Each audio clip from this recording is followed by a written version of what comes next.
sair, abençoado ao entrar, e por onde eu passar, abençoado eu sou.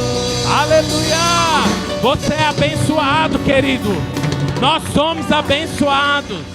Aleluia! Ergue as suas mãos a Ele. Agradeça a Ele pelo privilégio que você tem de semear no reino dEle. Pai, nós te louvamos, nós te engrandecemos. Obrigado porque o Senhor é aquele que dá a semente. E nós queremos, Senhor, semear no Teu reino, porque nós cremos que essa semente não voltará vazia, não, Pai. Mas o Senhor fará prosperar no Teu reino, Pai. Aleluia. O Senhor é aquele que multiplica e traz bênção, Pai. Por isso nós declaramos, Pai, portas de empregos abertos, Senhor, sobre a Tua igreja. A provisão chegando, assim como foi com aquela mulher, Pai, que obedeceu a palavra de Deus, Pai. Assim será conosco, Pai. Se ouvirmos a Tua palavra, se obedecermos os princípios contidos nas Tuas Escrituras, Pai, nós somos abençoados pela Tua palavra. Oh, se prepare, querido, o favor de Deus está chegando sobre você. Aleluia. Portas do impossível já estão sendo abertas sobre a sua vida. Pai, nós te damos graça em nome de Jesus. Amém. Aleluia. Você pode tomar o seu lugar. Deus é bom. Oh, glória. Hoje nós estamos recebendo nosso querido irmão Paulo. Oh, glória, que honra. Querido, abra seu coração, esteja disponível para aquilo que Deus vai falar nessa noite. Quero convidar o irmão para estar aqui. Oh, glória. Deus é bom.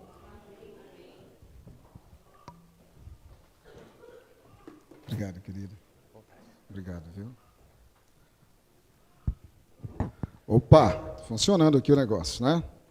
Estão me ouvindo bem aí? Tá tudo certo? Glória a Deus, né? Fica mais fácil.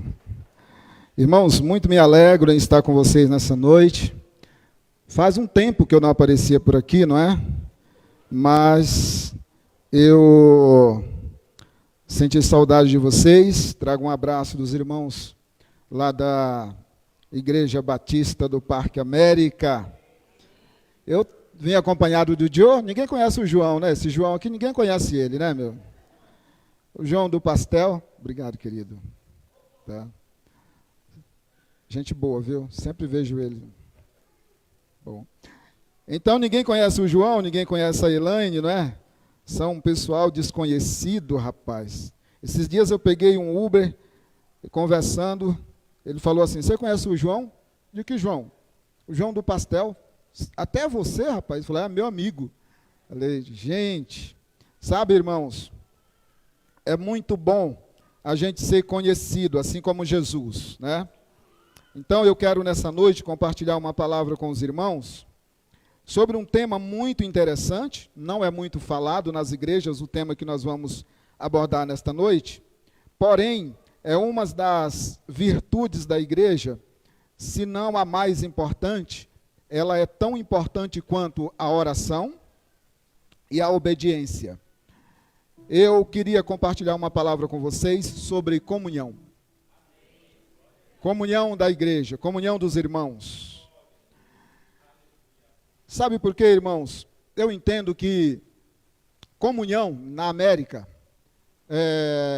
a gente entende como, vamos tomar um café na casa do irmão, vamos tomar um café na casa do pastor, vamos fazer um churrasco lá num sítio, vamos a uma pizzaria com 3 ou 4, 10 ou 15 irmãos junto, todo mundo, e aí a gente diz assim, bem, isso é comunhão. Não, isso não é comunhão. Isso é confraternização. Isso as empresas também fazem. As ONGs fazem. Isso não é comunhão.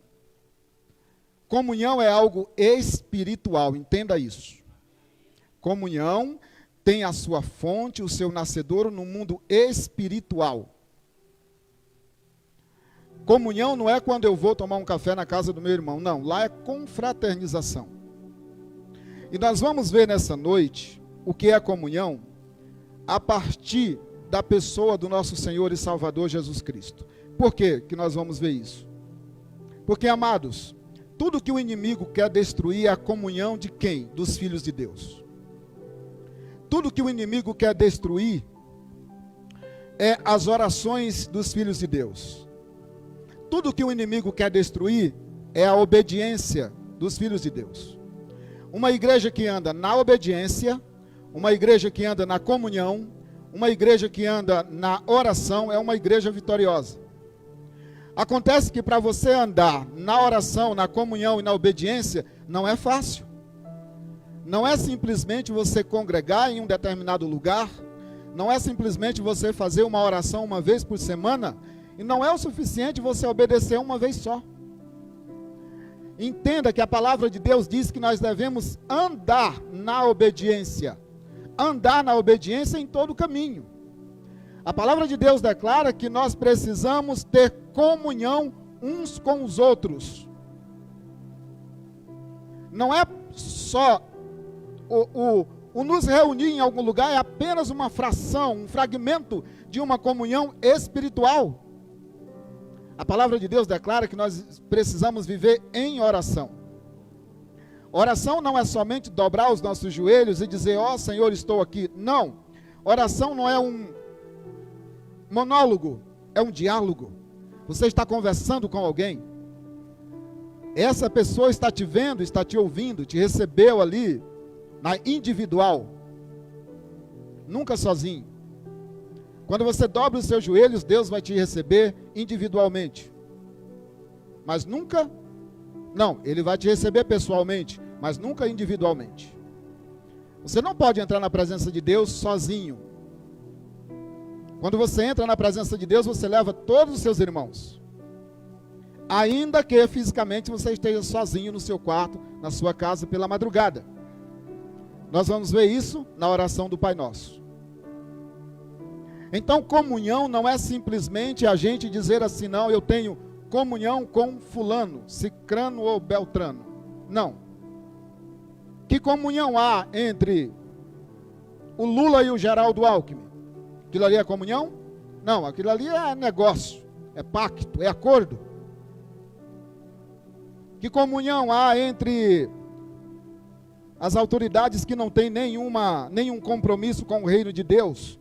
E de 4 em 4 anos eles se reúnem e dizem que são amigos, depois eles se desfazem de novo.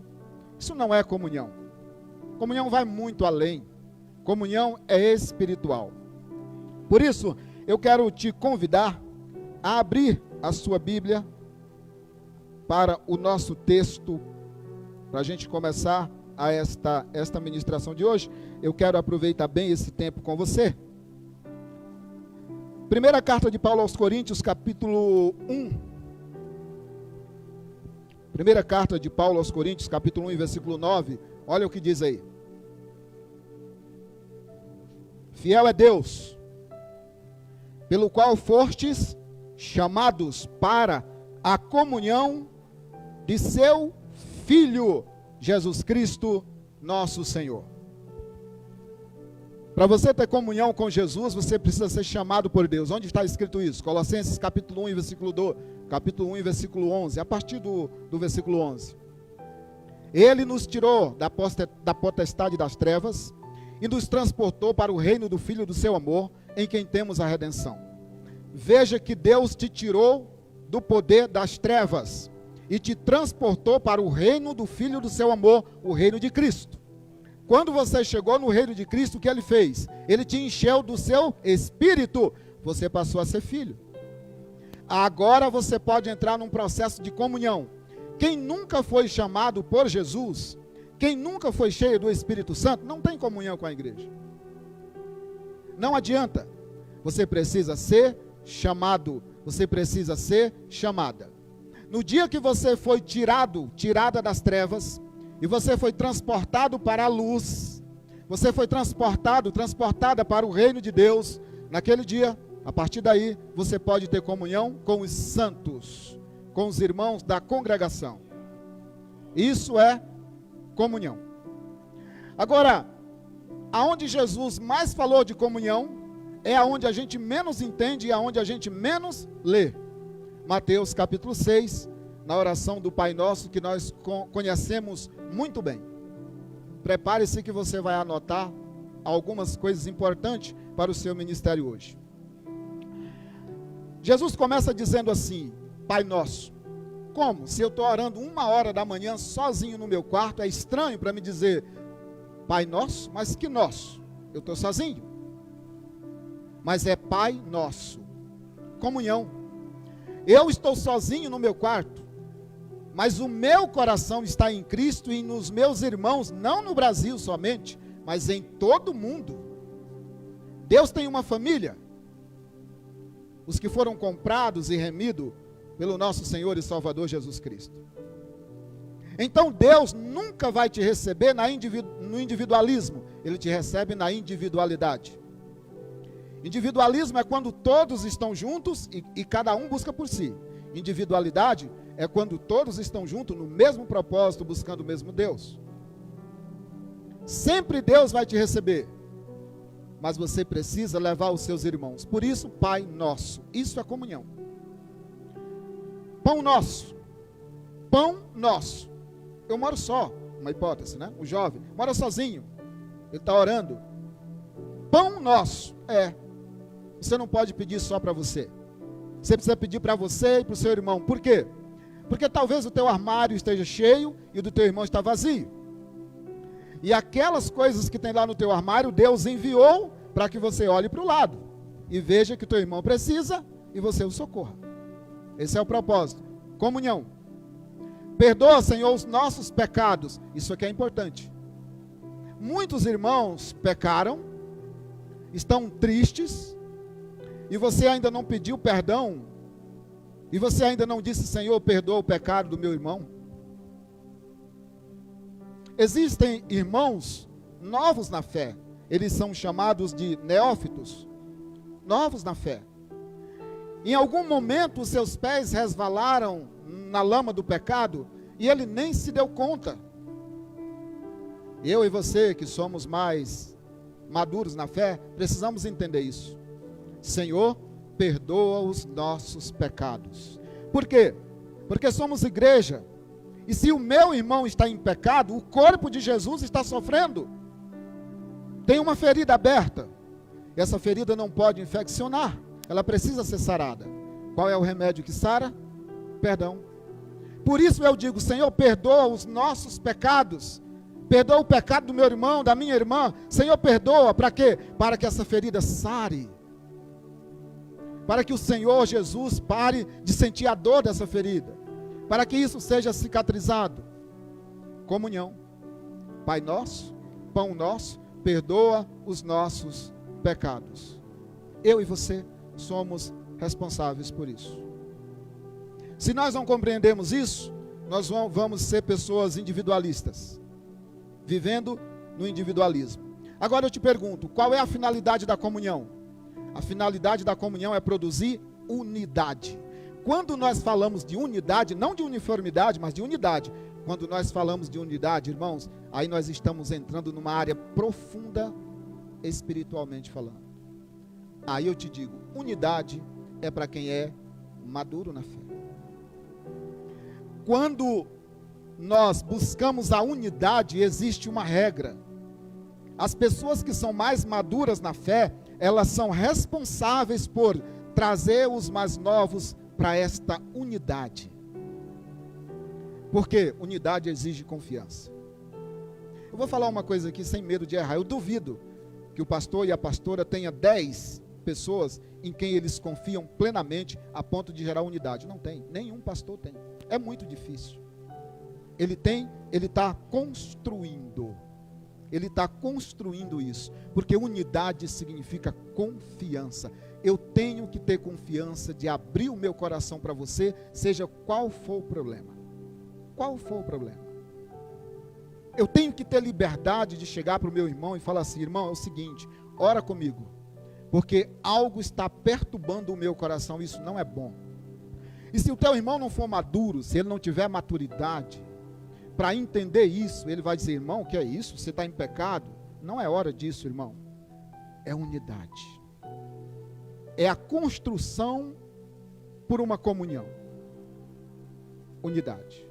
E aí nós vamos encontrar isso no Evangelho de João, capítulo 17. Veja o que disse Jesus. Evangelho de João, capítulo 17, na oração que o Senhor fez, olha as palavras do Senhor Jesus, olha o quanto isso aqui é sério, irmãos, o quanto isso é sério. Eu queria ter esse tempo com vocês para que vocês pudessem ser fortalecidos nessa noite, sair mais fortalecidos, mais unidos.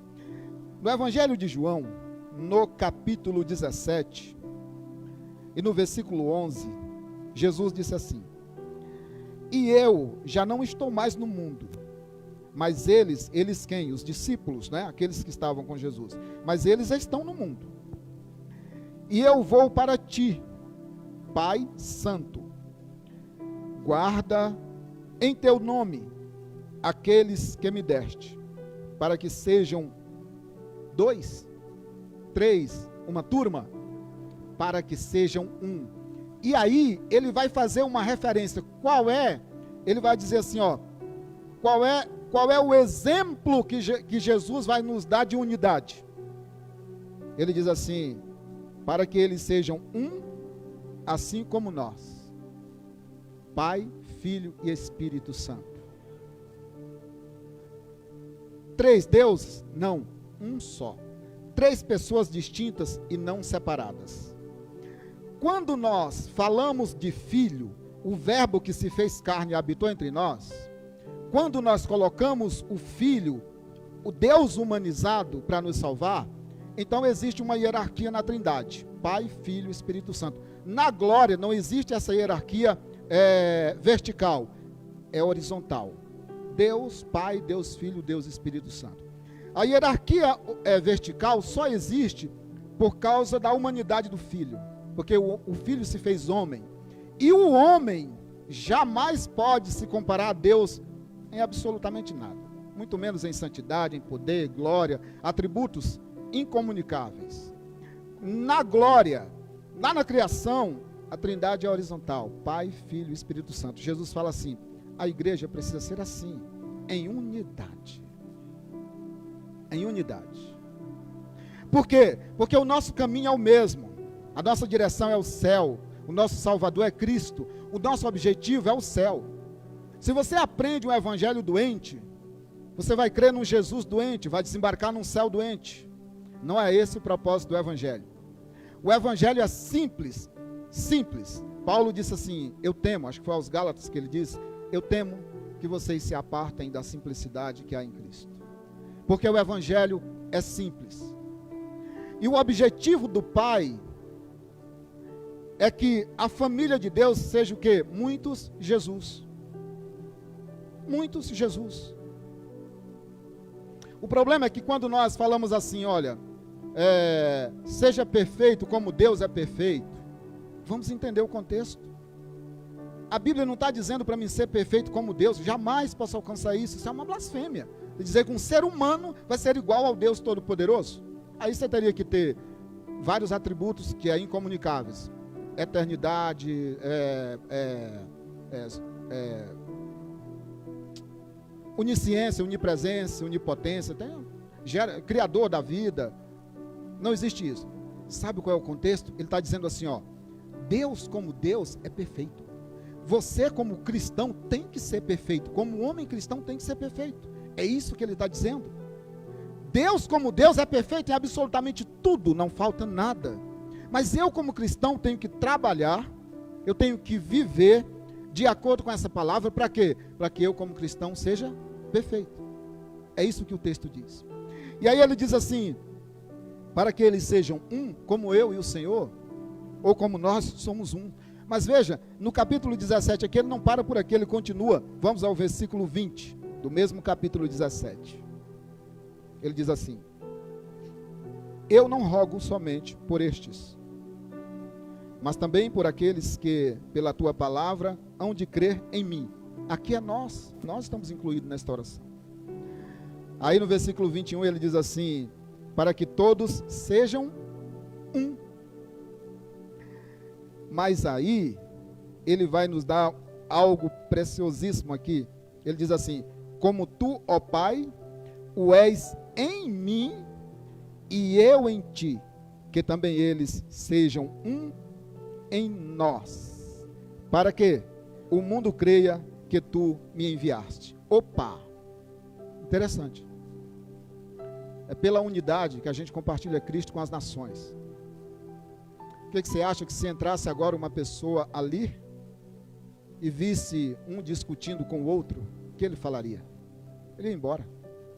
Mas esta unidade, feita por este amor desse Cristo vivo, faz com que as pessoas venham e vejam o quanto o nosso Deus é bom, o quanto o nosso Deus nos ama, o quanto Ele é maravilhoso. Sabe o que essa pessoa vai dizer?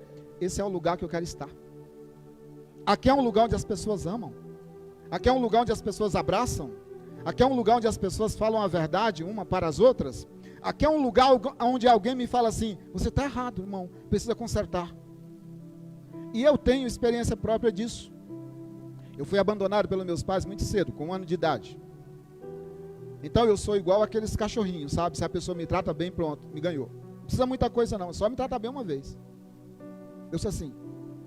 Sabe, é o lugar onde a pessoa quer estar, o lugar onde há amor. Por quê? Se você gosta de evangelizar, quer dar uma volta na rua, um sábado à tarde, um domingo pela manhã, pede a Deus para te mostrar as casas onde as pessoas estão depressivas, espírito de suicídio, contendas, brigas. Eu conheço várias. Quando você chega para essas pessoas e começa a conversar com elas, sabe o que elas te falam? Minha família é assim, assim, assim. Meu trabalho é assim, assim, assim. É um desastre. Eles não conhecem o amor. Eles não conhecem a comunhão. Eles não conhecem a unidade. Então, quando eles vêm, quando o Espírito Santo traz eles para congregar entre nós, e ele vê a unidade da igreja, e ele vê a comunhão da igreja, ele fala: aqui que eu quero estar.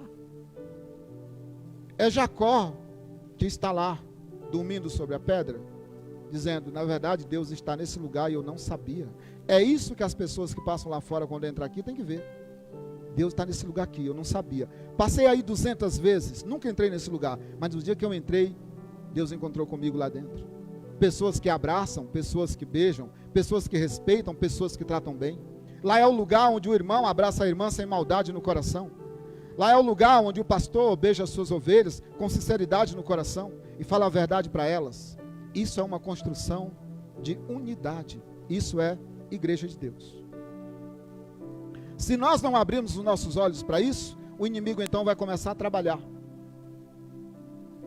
E aí, eu tenho algo importante para te dizer aqui, que eu não sei se você já tinha visto isto.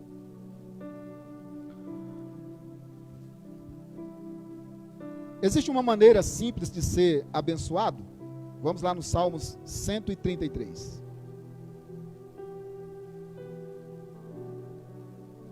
Salmos 133. Esse Salmos é tão conhecido, a gente lê tanto esses Salmos, porque ele é gostoso de ler, não é? Ele diz assim, Salmos 133. Ó, quão bom e quão suave é que os irmãos vivam em união. E ele vai dizer por que é. Ele diz assim: é como óleo precioso sobre a cabeça que desce sobre a barba de Arão e que desce sobre a orla das suas vestes. Como o orvalho do Hermon que desce sobre os montes de Sião, porque ali o Senhor ordena a bênção e a vida para sempre. Pergunta: aonde é que Deus ordena a bênção e a vida? O salmista está dizendo assim: ó, você quer ser abençoado? Então vive em comunhão. É na comunhão que o Senhor derrama a bênção e a vida. É isso que ele está dizendo. Ele está dizendo assim: o Senhor gosta, é bom que os irmãos vivam em comunhão. E nesta comunhão Deus derrama a bênção. Ele está dizendo: é na comunhão que a igreja é abençoada. Não tem outro caminho. É na comunhão. Deus abençoa a igreja. Obviamente que o Senhor nosso Deus, pelas suas misericórdias, atende o irmão às vezes numa aflição, mas geralmente quando Deus abençoa, abençoa a comunidade, Ele abençoa a igreja dele. O problema é que às vezes a pessoa recebe a bênção e Deus diz assim: olha, essa bênção ela não é para você, essa bênção é para o teu irmão. Como o pastor leu ainda agora, que citou para a gente acaba consumindo ela. E o irmão do lado está dizendo assim: mas Deus, Senhor, Pai, eu tenho pedido tanto. E ele diz: filho, eu enviei pelo teu irmão aí semana passada, mas ele não olhou para o lado. Eu me lembro de estar na igreja uma vez, eu ministrei uma palavra, e um irmão muito querido, amigão mesmo, no final chegou para mim e falou assim: ô Paulo, tem aqui um presente para você, e me deu. Quando ele me deu, o Senhor falou assim: não é para você não, é para fulano. E o Senhor já me deu para quem seria. E eu fui lá e levei. Dias depois eu fiquei sabendo, a pessoa falou assim: Paulo, naquele dia eu ia viajar, não tinha nada, cara. A gente só ia com a gasolina do carro, não tinha mais nada. Aquilo não era para o Paulo, era para o irmão. Se você consome aquela semente, é amargo, igual o caroço da manga lá que você tentou comer. É amargo. Entende? Então comunhão é espiritual. É um movimento espiritual na igreja. E aí, nós vamos ver isso eu vou começar aqui por Atos capítulo 2, que nós também conhecemos, nós já lemos, com certeza o vosso pastor já leu isso várias vezes, mas é importante a gente relembrar isso aqui. Atos dos Apóstolos, capítulo 2 e versículo 42.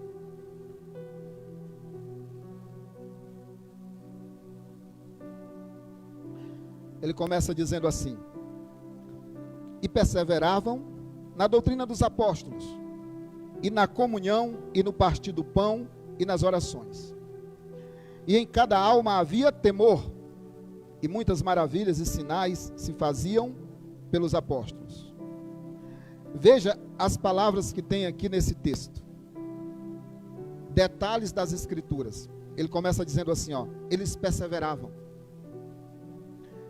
Perseverança. É necessário que haja perseverança, senão você não suportará um processo de comunhão que vai te levar à unidade. Você não suporta. Porque no caminho, você vai enfrentar muitos espinhos. No caminho dessa unidade que está sendo formada, muitos irmãos vão falar para você: olha, está errado, precisa consertar aqui, precisa desfazer isso aqui, precisa construir isso aqui. E se você não tiver maturidade, você vai voltar. Então precisa haver perseverança. Ele diz assim, e não é uma perseverança qualquer, é uma perseverança naquilo que é certo. O que é certo? A sã doutrina. Porque às vezes, para nós chegarmos em um determinado lugar, a gente quer cortar caminho. Então a gente diz assim, isso aqui é certo, mas isso aqui não é, só que isso aqui está no meio, eu consigo chegar por aqui. Não.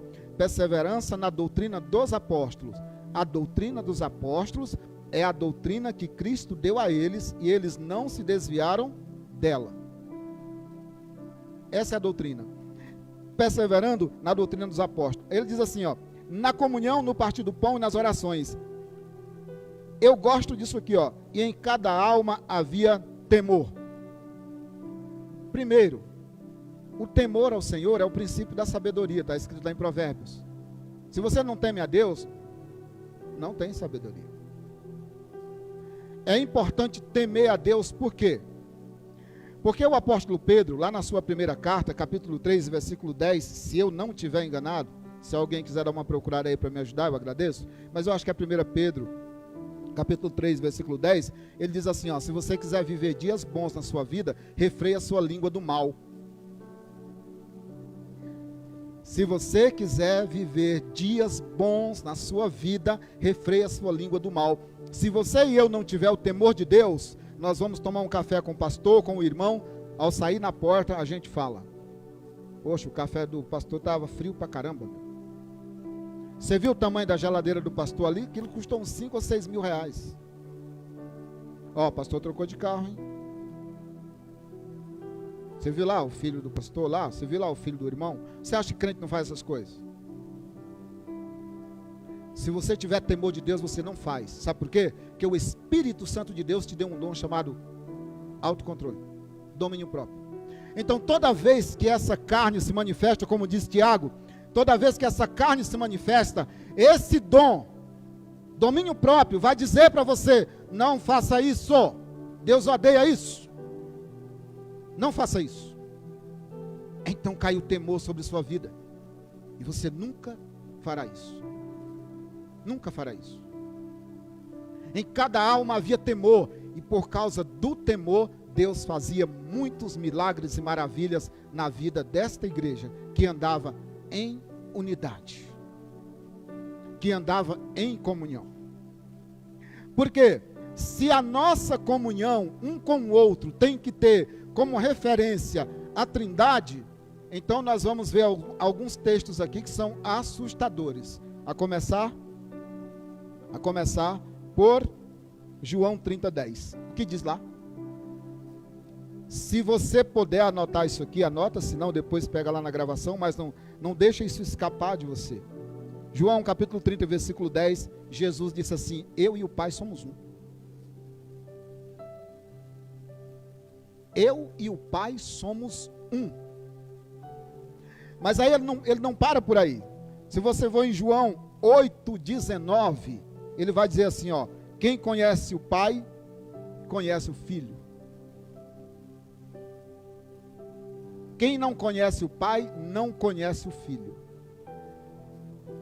João 30:10. Opa. 10:30, acho que é depois dos 35 de idade, 40 anos, né? Deve ser para mim, perdoe, tá, irmão? Me perdoe. Isso, é isso aí. É que eu fiz à noite, então acho que a luz estava meio fraca, né? Capítulo 10, versículo 30, é isso aí? Isso. Eu e o Pai somos um. Um. Então veja que comunhão perfeita. Veja que unidade. E aí no João 8:19, aí eu acho que eu estou certo, ele diz: quem conhece o Pai, conhece também o Filho. Conhecer o Pai e conhecer o Filho. Vamos continuar aqui. Se você vê João 12:45, ele diz assim: quem vê o Pai, ou quem me vê, vê o Pai. O que Jesus está falando é de unidade. É de uma unidade perfeita entre Pai, Filho e Espírito Santo. Nesses textos, a pessoa do Espírito Santo, você percebeu que ela é bem discreta? Não tem como uma igreja ter comunhão e unidade sem o Espírito Santo. Eu vou te dar uma definição do Espírito Santo, porque o Espírito Santo ele é muito discreto. Então o Espírito Santo não glorifica a si mesmo. O Espírito Santo vai glorificar a Jesus. A melhor definição que eu tive do Espírito Santo foi o seguinte: sabe quando aquelas grandes empresas fazem aqueles empreendimentos? Eles fazem aquele prédio e à noite eles colocam um holofote no chão e aquela luz, ela viaja vários metros de distância e elas focam aonde? Naquele empreendimento. Então você não vê o holofote que está no chão, você vê apenas aquele prédio que aquela luz está mostrando. O foco daquela luz é naquele prédio. O Espírito Santo é assim. O Espírito Santo, ele foca em Jesus para te mostrar Cristo. O papel do Espírito Santo é te mostrar Cristo, é te mostrar a obra salvadora de Cristo. Por quê? Porque quando nós falamos a obra da salvação, nós precisamos entender que essa obra de salvação precisa ser aplicada na nossa vida, senão não adianta. O Espírito Santo, ele vai aplicar a obra da salvação na nossa vida, abrindo o nosso entendimento.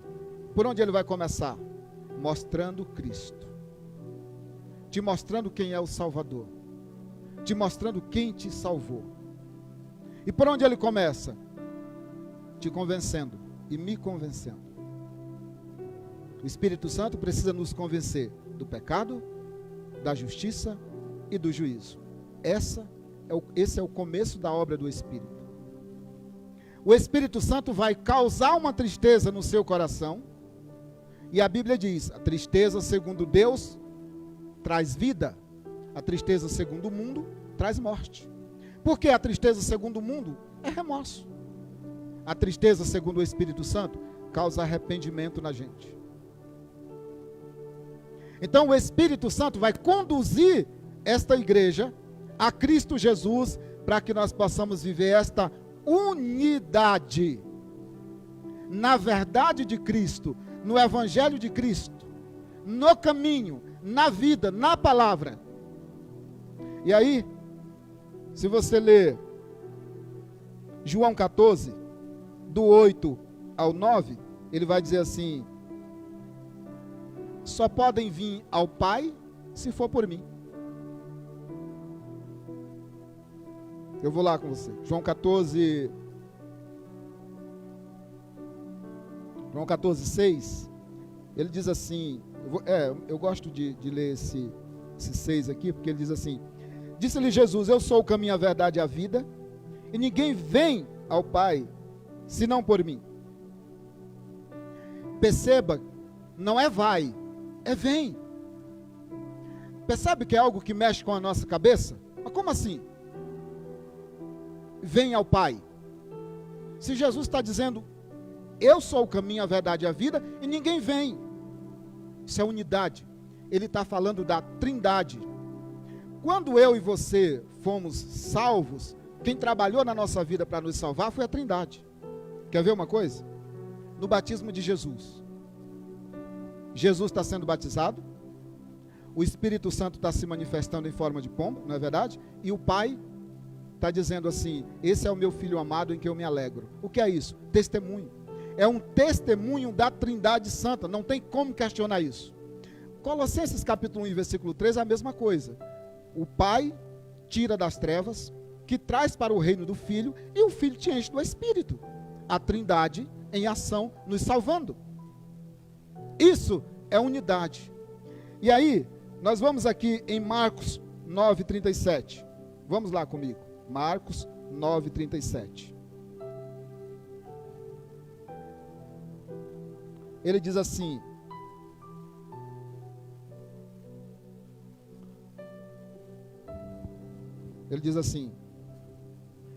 qualquer que recebe uma destas crianças em meu nome, a mim recebe.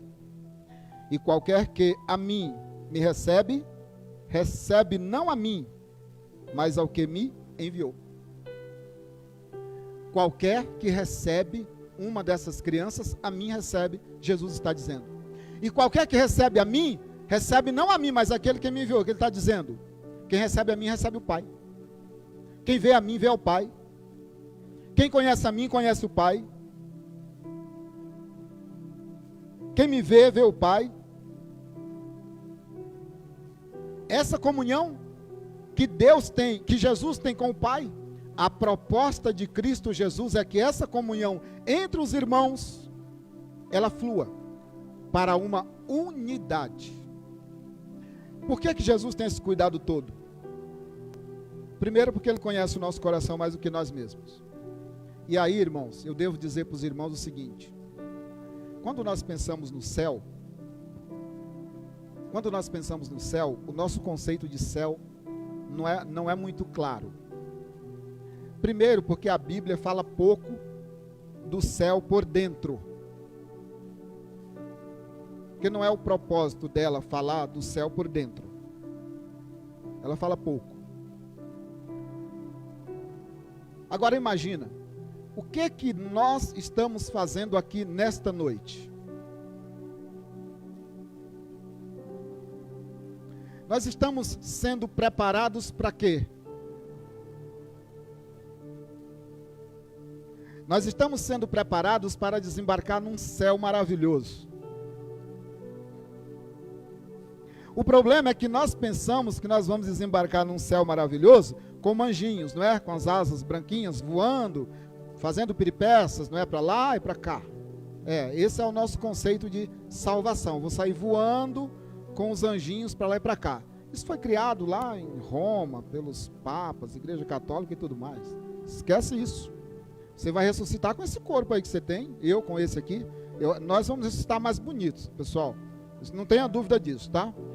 Se você morreu com uma perna só, vai ressuscitar com as duas. Porque vai haver uma glorificação. Mas você vai ressuscitar com esse corpo. Ou seja, na ressurreição, depois que eu ressuscitar, eu não vou poder chegar para o pastor Marco lá e falar, queridão, graças a paz, nós estamos no céu. Gente, é isso aqui. Vocês acham que não? Vocês acham que eu não vou conhecer o pastor Marco lá na glória? Não, esse corpo é aqui mesmo. Glorificado. Não está mais sujeito ao pecado, mas é o mesmo corpo. Aí eu vejo o pastor Marco falando, nós tínhamos uma treta lá na terra, viu? Vamos acertar. Mas os anjinhos não brigam. Deixa eu te falar uma coisa, nós somos humanos.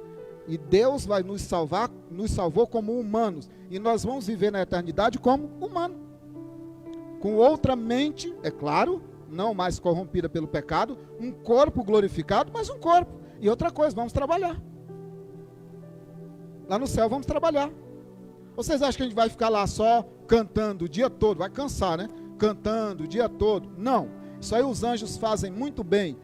O Senhor tem trabalho para nós. É para isso que nós estamos sendo preparados. E aí eu quero te dar uma notícia bacana. Trabalha para o Senhor aqui, tem galardão lá na glória. O céu, irmãos, é lugar de trabalho.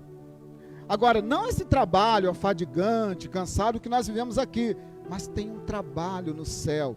Deus não vai nos deixar lá o dia todo, em pé, não existe dia, né? Essa é uma forma usual de falar. Não, irmãos, tem um trabalho no céu, o Senhor tem função para nós no céu. E gloriosa ainda. Então veja, por que nós estamos aqui? Estamos recebendo treinamento. Quem é que nos treina? O nosso general. O nosso general é Cristo. Eu não sei cantar.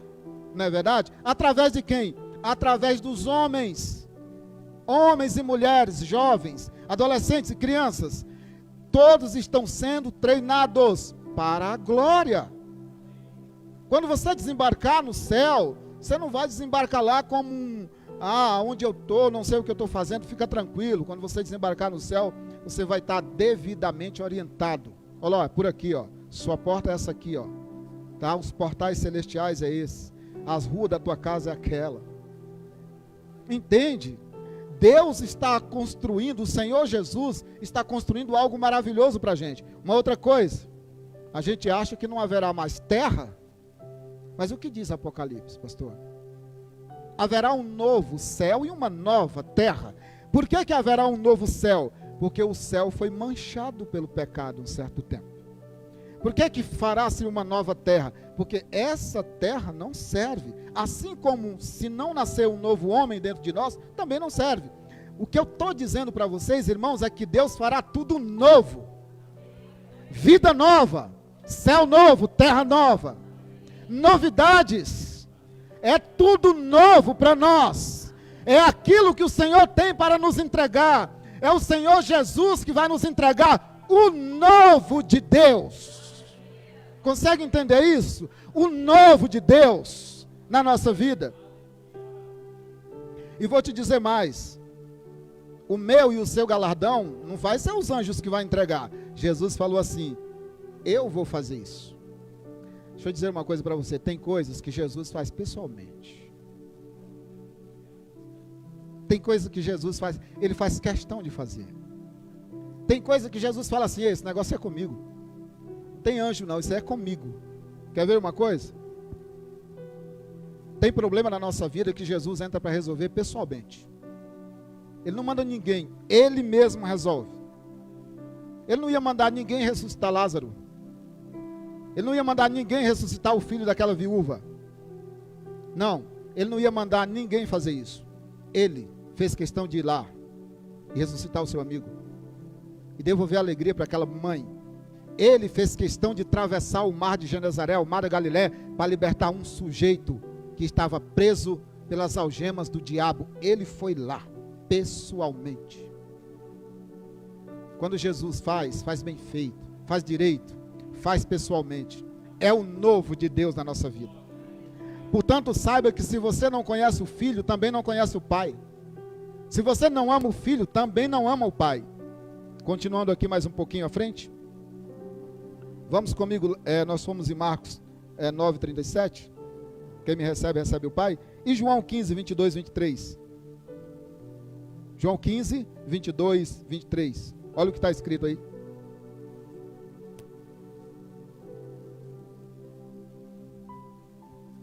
João 15, 22, 23. Diz assim: se eu não viera, nem lhes houvera falado, não teriam pecado, mas agora não tem desculpa do seu pecado. Essa é uma palavra difícil, uma palavra dura. Aí ele diz assim: aquele que me aborrece, aborrece também o meu Pai. Sabe o que ele está dizendo? Quem odeia o Filho, odeia o Pai. A unidade de Cristo com o Pai é tão maravilhosa, que quem ama o Pai ama o Filho, e quem odeia o Pai também odeia o Filho. Não tem meio termo. Não dá para você chegar ao Pai sem ser pelo Filho, e nem dá para chegar ao Filho sem ser pelo Espírito. Impossível. Você só consegue chegar no Filho pelo Espírito. Só consegue chegar no Pai pelo Filho. Por quê? A Bíblia diz que Deus colocou em Jesus tudo. O que diz Mateus 28, 18? Disse-lhe Jesus: a mim foi dado todo o poder. Aonde? Na terra, meu filho. Como a pastora Ariane estava cantando aqui, você acha que o poder na terra está nas mãos de quem? Do Biden? Do Vladimir lá da Rússia? Para com isso. O poder na terra está nas mãos de Cristo. E tudo Ele está controlando muito bem. Tudo o que está acontecendo, profético é. Jesus nos avisou e disse mais. Eu estou dizendo para vocês agora, para quando acontecer, vocês, não se assustarem. E Ele disse mais: não perturbe o seu coração. Não se apavore. É mistério que isso aconteça. Vai acontecer. Agora, quanto ao povo de Deus, qual é a proposta de Cristo? Esse povo que está unido, esse povo que tem unidade, qual é a proposta de Cristo? Você está seguro, você está seguro, você está guardado. Você está guardado. Ninguém colocará a mão em você se o Senhor Jesus não permitir. Se você está em comunhão, se você é unidade com a igreja, em Cristo, ninguém toca em você. O que Jesus disse para Paulo, lá em 1 Coríntios, quando Paulo estava quase desistindo: Senhor, tá difícil aqui, vou desistir. À noite o Senhor apareceu para Paulo e disse assim: Paulo, eu tenho muita gente nessa cidade, prega a palavra, e eu garanto a tua integridade física. Ninguém toca em você. Ninguém toca em você. Esse é o nosso Senhor. Esse é o nosso Senhor e Salvador Jesus Cristo, que cuida de nós em cada detalhe. Às vezes na sua vida tem uma série de caminhos, e você diz assim: alguns caminhos desse Deus cuida e outros não. Não é verdade, isso é coisa do inimigo. Deus cuida de tudo. Deus cuida desde o amanhecer até o anoitecer. Tudo. O que diz Lamentações de Jeremias, capítulo 3, versículo 21. Lamentações de Jeremias, capítulo 3, versículo do 20 ao 22. Olha o que o profeta está dizendo: disto eu me lembrarei. Lamentações de Jeremias, é capítulo 3 ou capítulo 2, pastor Maico? Você que está aí na digital, fica mais rapidão. Acho que é Lamentações, capítulo 3, versículo 21. Disto me lembrarei.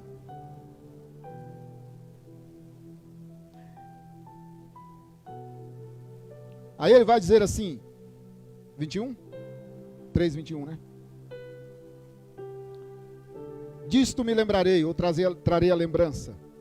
E aí ele vai descrever o que é que ele se lembra. Ele diz assim: que as misericórdias do Senhor não têm fim, que a sua benignidade é eterna, que elas se renovam a cada manhã. 22. Olha o que o profeta está dizendo. É disto que eu vou me lembrar. Sabe o que é ansiedade, irmãos?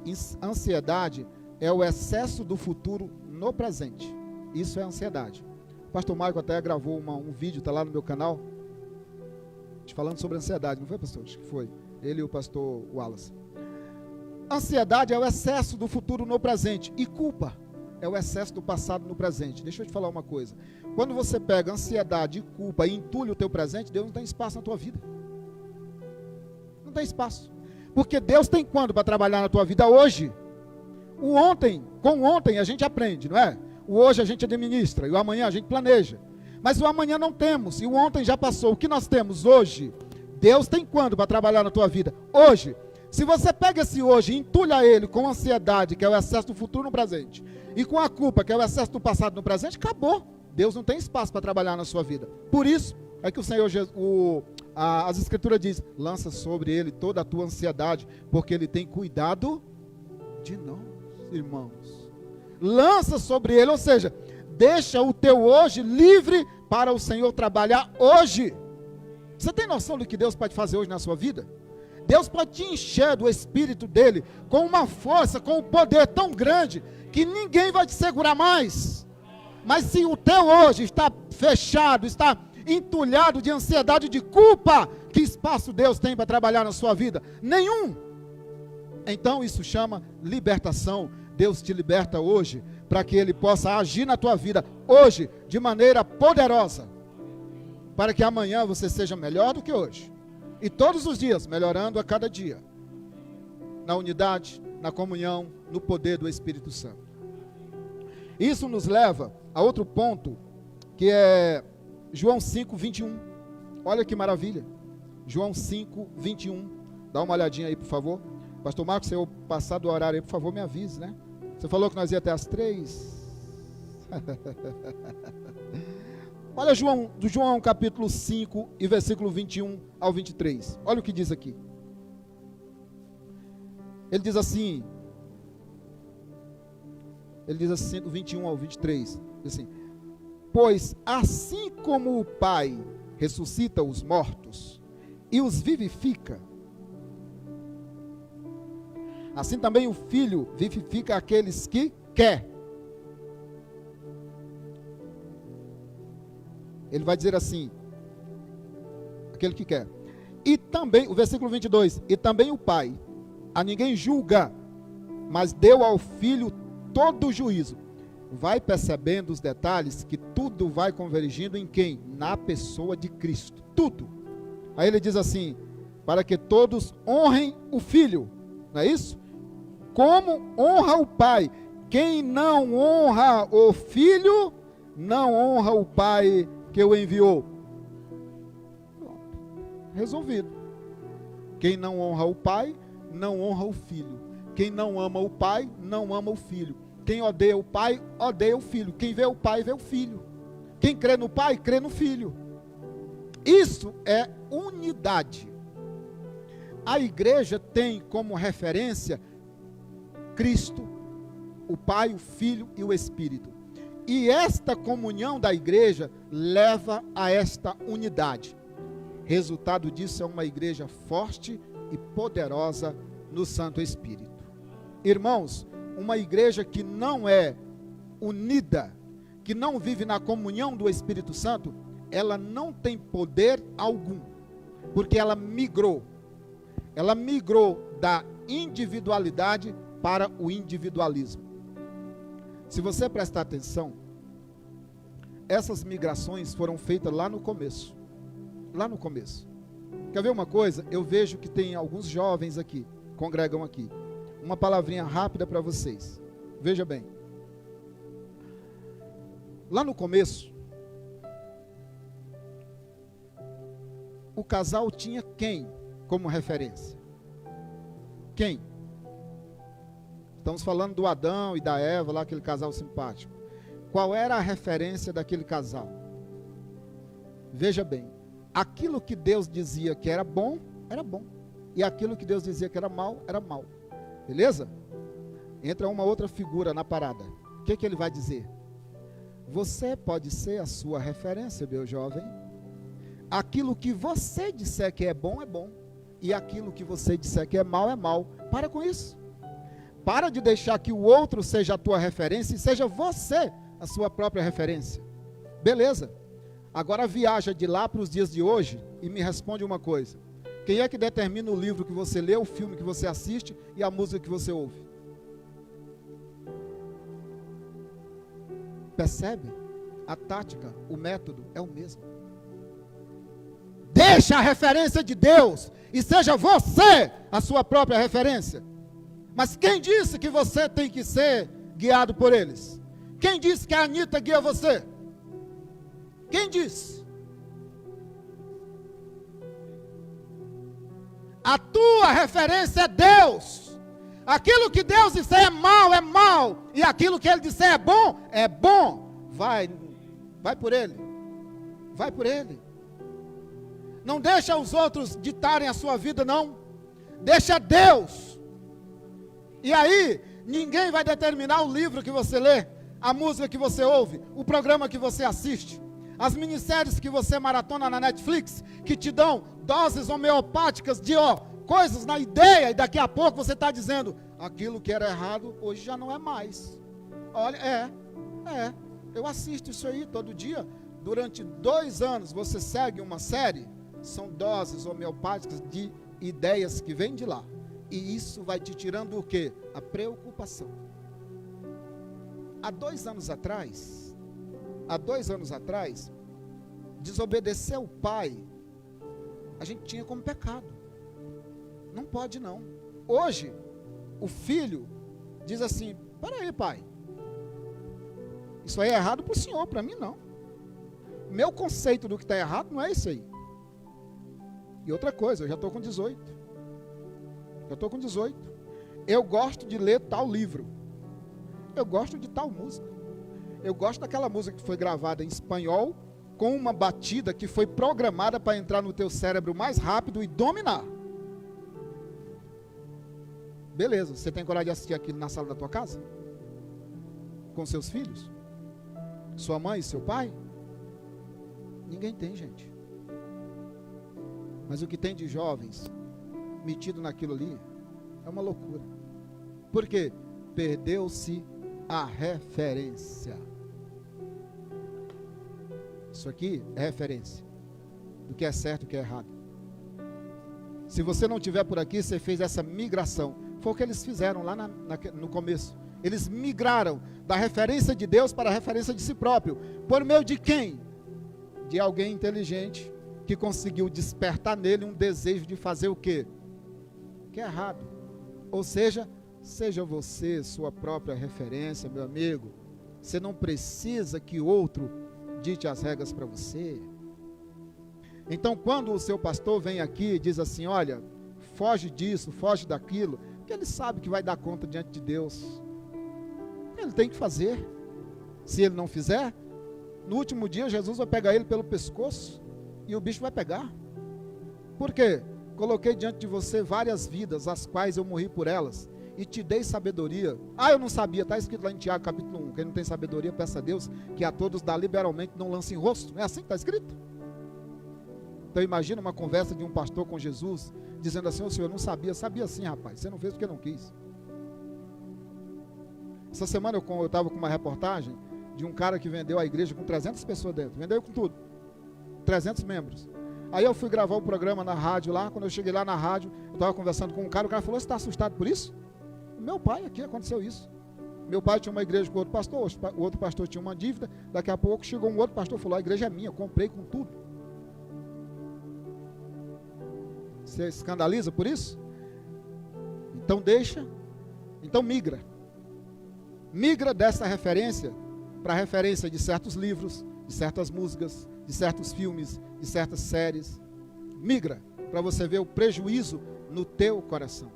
E isso vai te esfriando, isso vai gerando um gelo dentro de você. E daqui a pouco, irmãos, aquilo que era pecado aos seus olhos diz, não, não é tão pecado assim. Pegar aquela menina lá e dar uns beijos nela, sem a minha esposa saber, isso é a fraqueza da carne. Não. Isso é obra da carne. Obra da carne. Por isso, amados, se você honra o pai, você também honra o filho. E essa migração que foi feita, sabe onde ela vai ser desfeita? Ela vai ser desfeita lá no deserto, quando Jesus Cristo enfrenta o inimigo. E aí, para terminar, eu te digo o seguinte: Jesus Cristo, quando foi tentado, ele não pensou no que perderia, ele pensou no que ganharia. Quando a Eva e o Adão foram tentados, eles pensaram apenas, na verdade eu investi, eles pensaram apenas no que poderiam ganhar. O que era que eles ganhariam? A liberdade ou a capacidade de ser a sua própria referência. Eles não pensaram no que perderiam: a glória, a comunhão e a unidade com o Pai. Maravilhoso era, irmãos, Deus, no virar do dia, da tarde, qualquer hora que Ele quisesse, trocar uma ideia com aquele homem. Gente, a presença de Cristo Jesus, um fragmento pequeno da presença de Cristo Jesus no nosso meio, nós só faltamos explodir de alegria, um fragmento só. Imagina esse Senhor maravilhoso e bendito conversando com eles. Então eles não pensaram no que perderiam, pensaram apenas no que ganhariam, a autoliberdade, vamos dizer assim. Quando Jesus veio, que recebeu as mesmas propostas, Jesus pensou diferente. Jesus pensou no que poderia perder. O inimigo disse assim: eu te dou todos os reinos desse mundo, porque são meus, está escrito. Jesus falou para eles: não vai dar, não vai dar. E aí ele avança um pouco mais e fala assim: me adora, um pouquinho só. Jesus falou: não vai dar, vaza, porque está escrito: somente ao seu Deus adorarás. Você já pensou se Jesus fala assim: caramba, o que eu vou ganhar no universo? Jesus não pensou assim, não. Pensou no que ele ia perder. Perder a comunhão com o Pai, a glória com o Pai. Obviamente nós estamos falando dentro da antropologia, a humanidade de Cristo Jesus. Por isso, irmãos, a nossa referência é Cristo. Como pai, como filho, como membro de uma congregação, como pastor, como amigo, a nossa referência é Cristo. Essas migrações não podem mais fazer parte da nossa vida.